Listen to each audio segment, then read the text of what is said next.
Hello and welcome to another geometry lesson by eMath Instruction. My name is Kirk Weiler and today we'll be doing Unit 7, Lesson 5 on similarity criteria.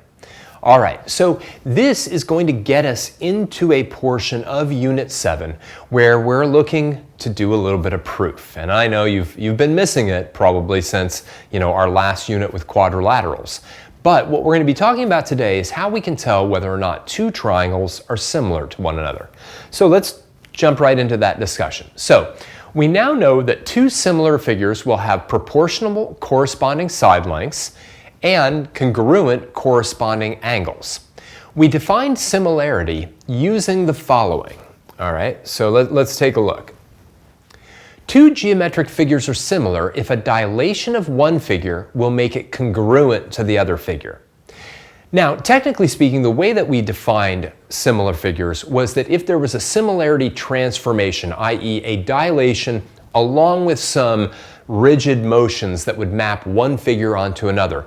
But we can kind of skip that altogether and we can just say, look, if I can dilate one triangle or a general figure so that it is congruent to the other figure, then the two original figures have to be similar.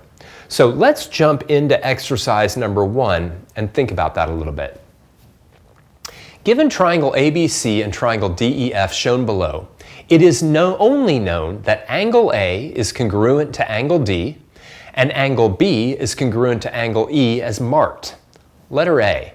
Give a dilation of ABC that would make the image of segment AB congruent to the image the image of segment AB congruent to DE. Note that it does not need to map onto DE, just be congruent. All right, this should be a piece of cake. All I'm looking for is to dilate triangle ABC so that segment AB is the same length as segment DE. That's all I'm looking to do. So see if you can pause the video now and write down a dilation that will do that.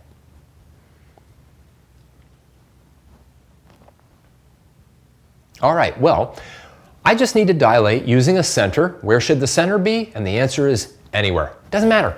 Doesn't matter where the center is in this case. So I'm going to just dilate triangle ABC with any center and a scale constant or a scale factor equal to DE divided by AB, right? If I multiply the length of AB by DE over AB, it will then have a new length of DE. Right? So in other words, all I'm just saying is dilate this thing. If I took this thing, let's say, and I started to stretch it out, with any center at all. The center of this thing is actually right around here, okay? And I just stretch it out enough, right, so that AB or A prime B prime then is long enough to be DE. And that will always be the case if I just take the length I want and divide it by my original length. Now let's take a look at letter B. If triangle ABC was dilated using the dilation from A, would angle A prime be congruent to angle A and angle B prime be congruent to angle B? Well, what do you think? Pause the video now and give me a yes, no, and maybe a little explanation too.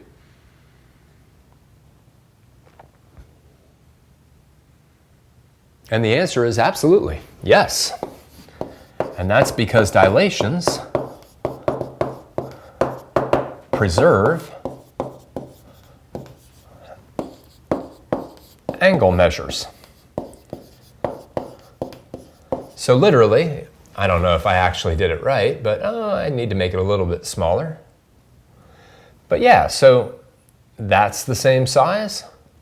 And that's the same size, right? Dilating triangle ABC didn't change its size, or didn't change the size of those two angles. Now finally, letter C, explain why triangle A prime B prime C prime from the dilation in B would be congruent to triangle DEF. All right, now remember, this is pretty cool. All I knew about these two triangles was that two angles in this triangle were congruent to two angles in that triangle. I then stretched this triangle out to ensure that A prime B prime is the same size as DE.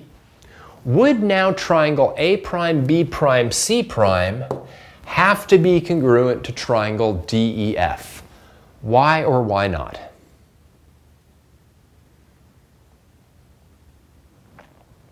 And the answer is absolutely by the angle side angle triangle congruence theorem, right?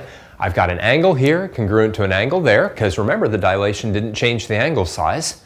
I've got a side here congruent to a side here, and I've got an angle here congruent to an angle here.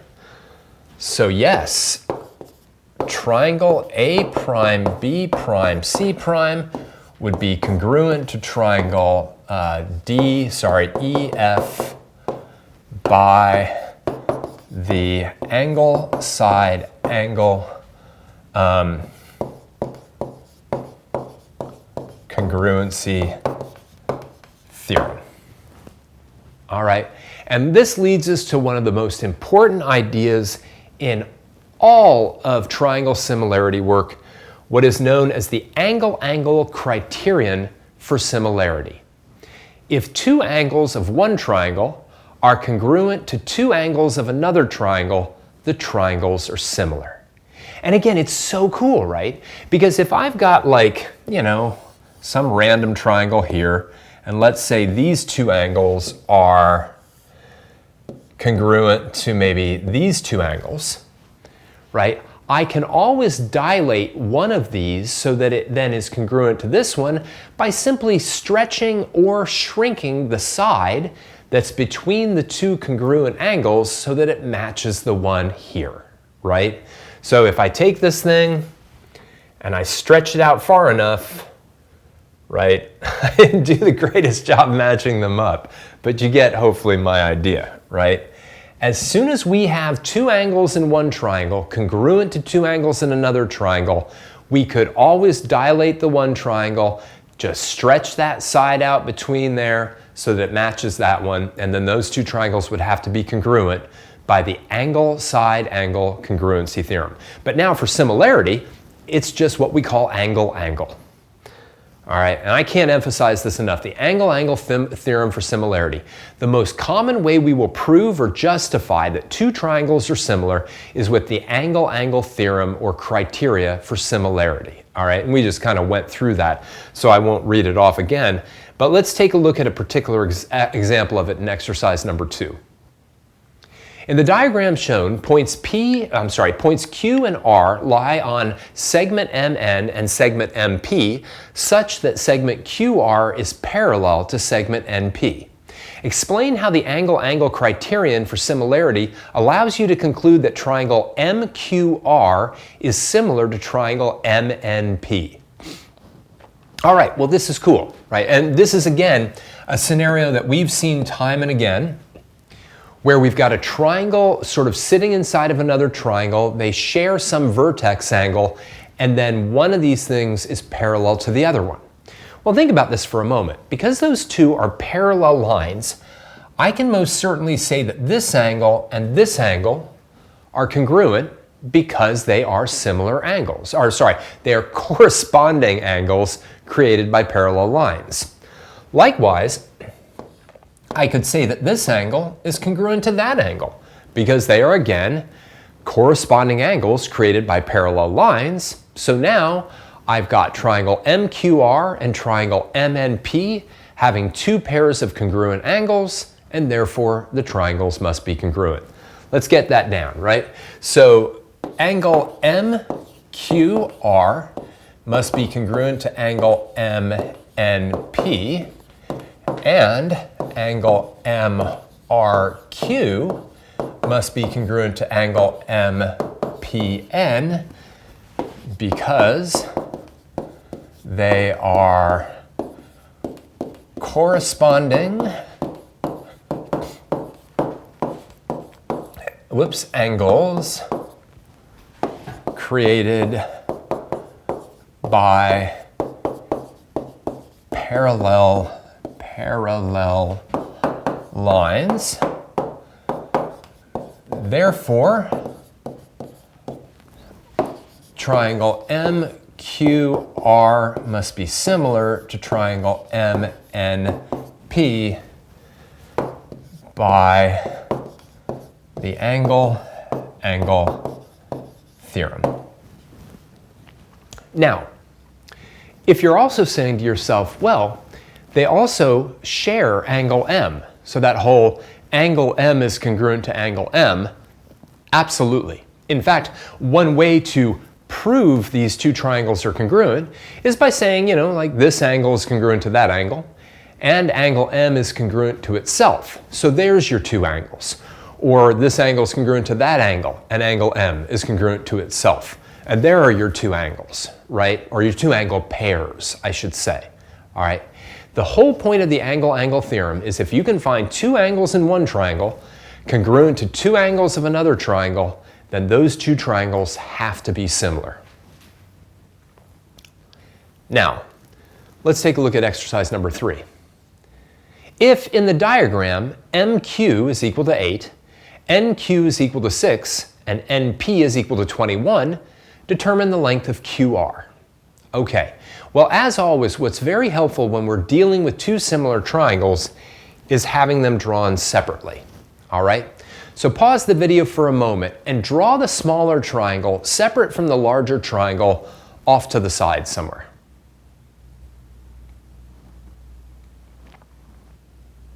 All right, I think I'm going to actually put it over here so I've got some room to work. And let's label some things, right? MQ is equal to 8. NQ is equal to 6, which means this is all equal to 14. And NP is equal to 21. We want to figure out the length of QR. All right, and it's really simple, okay? And you're going to do this time and time again. This side divided by this side has to be equal to this side divided by that side. All right? In other words, right, we can say that MQ divided by MN is equal to QR divided by NP. So I'm going to do QR divided by 21 is equal to 8 divided by 14. I can then solve for QR by multiplying by 21 on both sides. All right, I think I'll divide a 7 into both of those. That'll go in there 3 times and 2 times, which means I get 24 divided by 2, and QR would have to be equal to 12. Okay, what I'm using here is the fact that the corresponding sides in similar triangles are what we call proportional.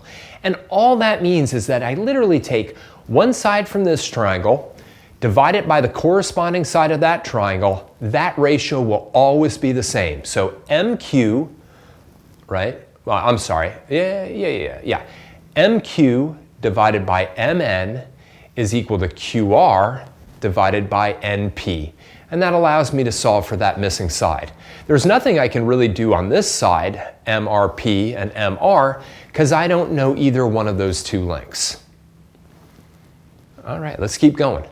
Now, there are 2 additional ways that we can prove triangles are similar, right? They will not arise nearly as often as the AA method, all right? So when we're doing similarity proofs in the next lesson and the follow-up lesson, it's going to be all about AA, okay?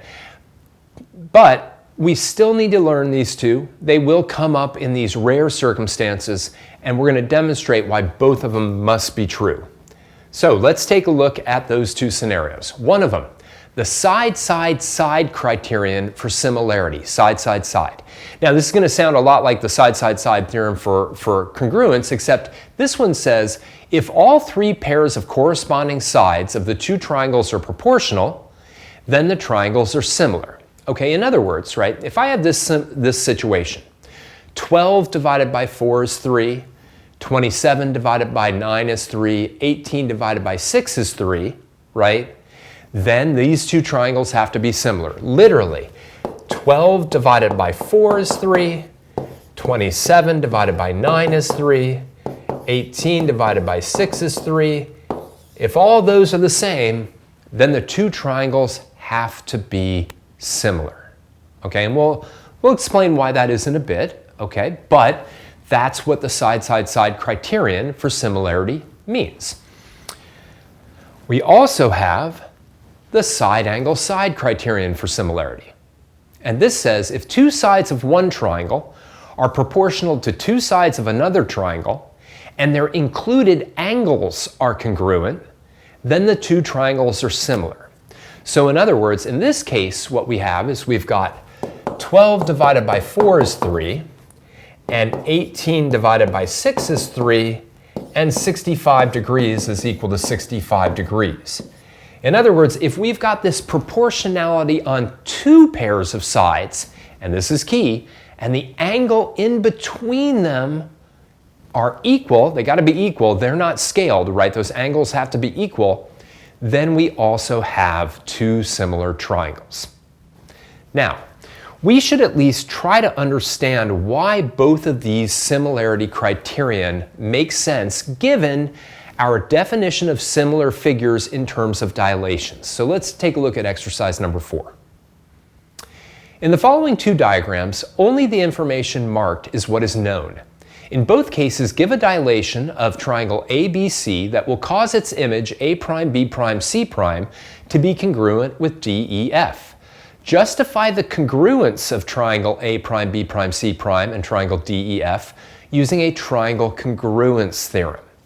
So the first one we're going to look at is a side-side-side example, right? And it's pretty easy to see, right? Here I've got a triangle that has sides of 3, 4, 5, and here I have one of 6, 8, 10, right? So if I dilate triangle ABC by a factor of 2, then triangle A'B', C' will have side lengths of 6, 8, and 10, right? And it doesn't matter where my center of dilation is. If I take this thing and I stretch it by a factor of 2, it will have lengths of 6, 8, and 10. Now, why will triangle A'B', C' be congruent to triangle DEF? Well, by the side-side-side congruence theorem. By the side-side-side congruence theorem,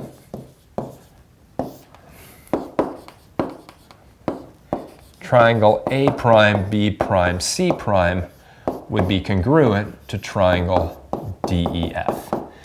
So it's kind of cool. Remember, right, the whole idea of similarity being defined in terms of a dilation is if we can dilate a figure, you know, and we're then guaranteed that that figure is congruent to some other figure, then the pre-image must be similar to that other figure, right? If I've got this scenario where all the sides on this thing are a constant multiple of the sides on this thing, like a constant multiple of 2, well then I just bump all of these sides up by that factor, and the two triangles would then be congruent by side-side-side congruency. So side-side-side similarity comes directly from side-side-side congruency. Notice that angle-angle similarity came directly from angle-side-angle congruency.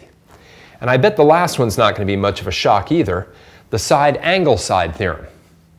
All right, in this case, we've got triangle ABC that has side lengths of 10 and 14 with an included angle of 110 degrees. Side DEF has sides of 15 and 21 with an included angle of 110 degrees. All right, now are these two pairs of sides proportional? Well, right, if I do 15 divided by 10, that's 3 halves. And if I do 21 divided by 14 and I divide both of those by 7, that would be 3 halves. So, you know, the two pairs of sides are proportional there.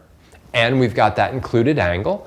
And so if I dilate triangle ABC using a scale factor equal to 3/2, it will then have side lengths of 15 and 21, but the 110-degree angle, let me give a little more room here, come on, won't change, right? So all of a sudden, this thing will then become something that looks like this, right, with a 15, a 21, and 110. And then, of course, why will triangle A prime, B prime, C prime be congruent to triangle DEF? By the side angle side congruence theorem. So, triangle A prime, B prime, C prime will be congruent to triangle DEF by the side angle side congruence theorem.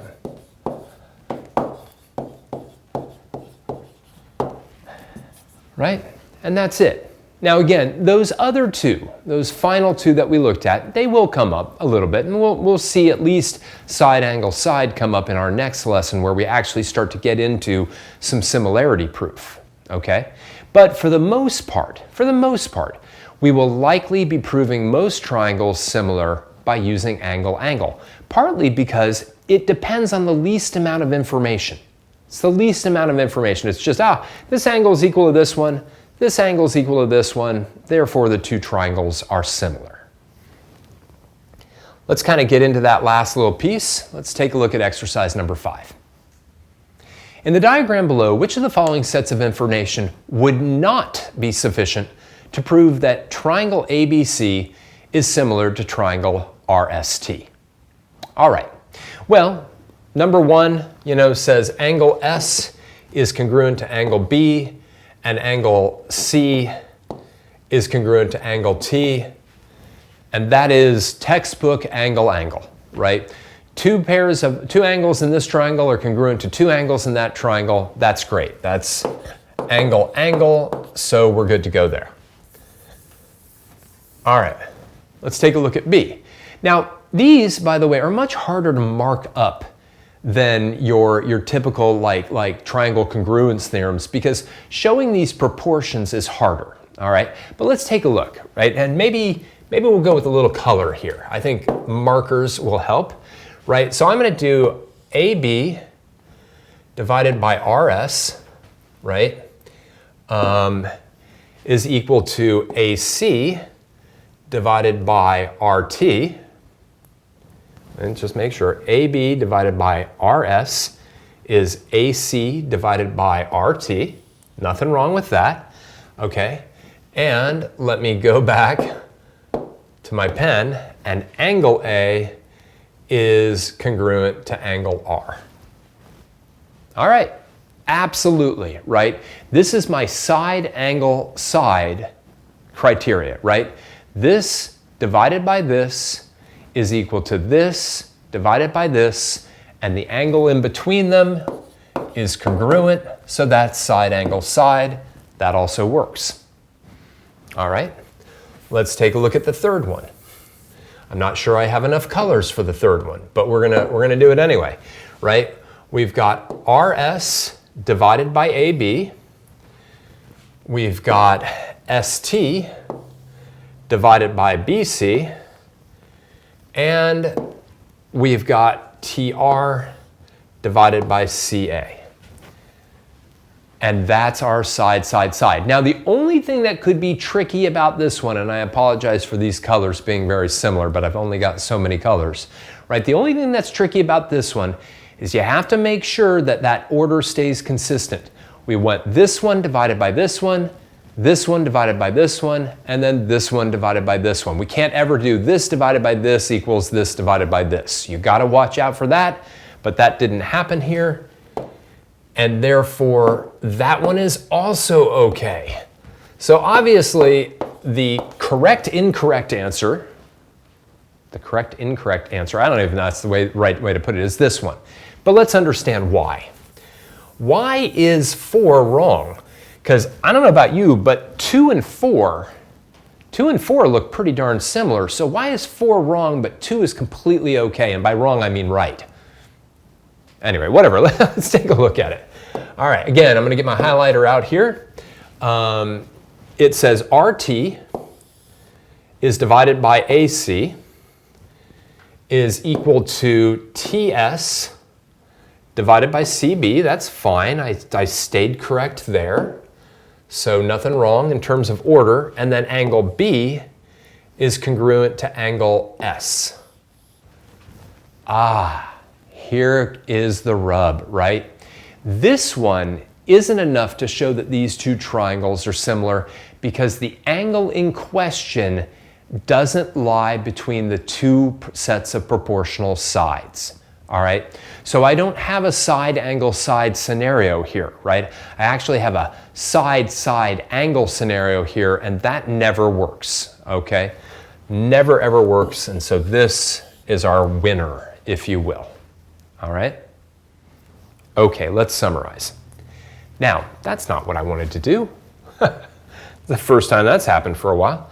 Let's summarize. So today, what we really kind of did was lay the groundwork like what we did with congruency, all right, with our side, side, side, side, angle, side, angle, hypotenuse, leg, and angle, angle, side, right? We had all these criteria that would allow us to prove that two triangles were congruent, that they were identical. Now we have the same thing for similar triangles. Our most important similarity criteria is the angle-angle similarity, right? And that's if I can show that two angles in one triangle are equal to two angles in another triangle, those two triangles have to be similar. And that's a direct result of the angle-side angle congruency theorem. We then had two other similarity criteria, which were the side-side-side criteria and the side-angle-side criteria. And those are just direct extensions of their kind of congruency counterparts. Those won't be used as often, and we'll kind of start to see that in the next lesson. For now, I just want to thank you for joining me for another geometry lesson by eMath Instruction. My name is Kirk Weiler, and until I see you again, keep thinking and keep solving problems.